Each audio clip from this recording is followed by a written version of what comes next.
to turn on or turn off collaboration accurate sound effect when voiceover is on. In Pro, open settings, tap settings to open, and then scroll down the screen, find accessibility.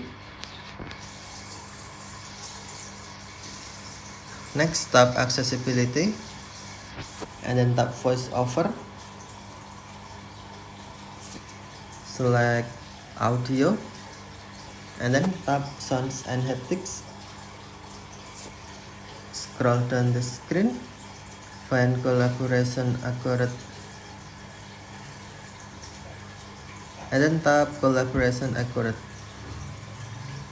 On sound, tap switch until green to turn on, or tap switch until gray to turn off collaboration accurate sound effect when voiceover is on.